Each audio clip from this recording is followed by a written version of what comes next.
بسم الله الرحمن الرحيم.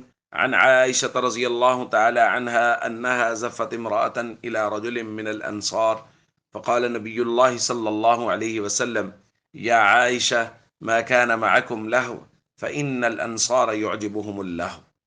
رواہ البخاری۔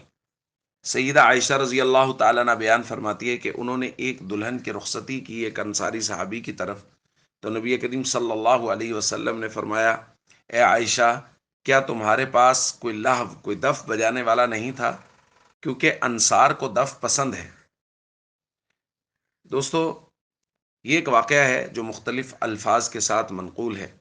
سیدہ عائشہ رضی اللہ تعالیٰ عنہ بیان فرماتی ہیں کہ میرے پاس انصار کی ایک بچی رہا کرتی تھی، میں نے اس کا نکاح کر کے جب رخصتی کی تو نبی کریم صلی اللہ علیہ وسلم تشریف لائے، آپ نے فرمایا: یا عائشہ، الا تغنین، اے عائشہ، کوئی اشعار پڑھنے والیوں کا انتظام نہیں کیا؟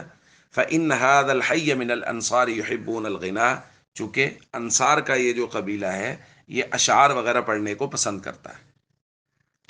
دوستو، یحبون الغنا سے بعض لوگوں نے یہ مراد لے لیا کہ جی اس سے مراد ہے باقاعدہ میوزک چلا سکتے ہیں، یا باقاعدہ جیسے ہمارے یہاں ڈھول ڈھمکے اور پتہ نہیں کیا کچھ خرافات وہ نکاح کے موقع پہ یا مہندی کے موقع پہ یا جس موقع پہ بھی ہو رہے ہیں۔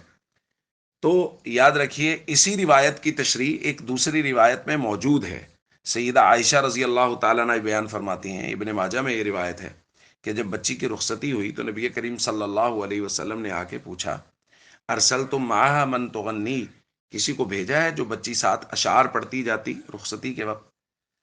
سیدہ عائشہ رضی اللہ تعالیٰ عنہ نے عرض کیا: نہیں یا رسول اللہ، کچھ کسی کو نہیں بھیجا۔ آپ نے فرمایا: ان الانصار قوم فیہم غزل، یہ انصار کا قبیلہ، ان کی طرف ان کو رغبت ہے اشعار وغیرہ کی طرف۔ فلو بعثتم معها من یقول، اگر تم کسی کو ساتھ بھیج دیتی جو یوں کہہ رہی ہوتی۔ اب یہ تفصیل آ رہی ہے کہ غنا سے، یحبون الغنا سے کیا مراد ہے۔ حضور نے خود فرمایا کہ تم کسی کو ساتھ بھیجتے جو یوں کہتی: اتیناکم اتیناکم فحیانا وحیاکم، یعنی یہ بولیاں ہیں، یہ اشعار ہیں جو پڑھے جاتے اور اس وقت پڑھے جاتے تھے۔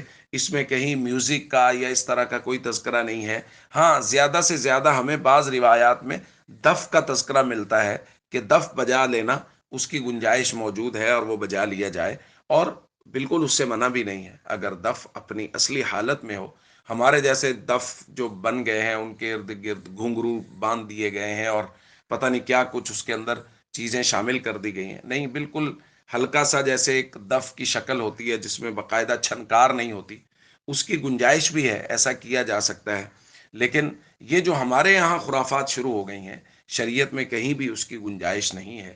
ہم سب کو چاہیے نکاح کے موقع پر ان تمام تر چیزوں کا پورا خیال کریں۔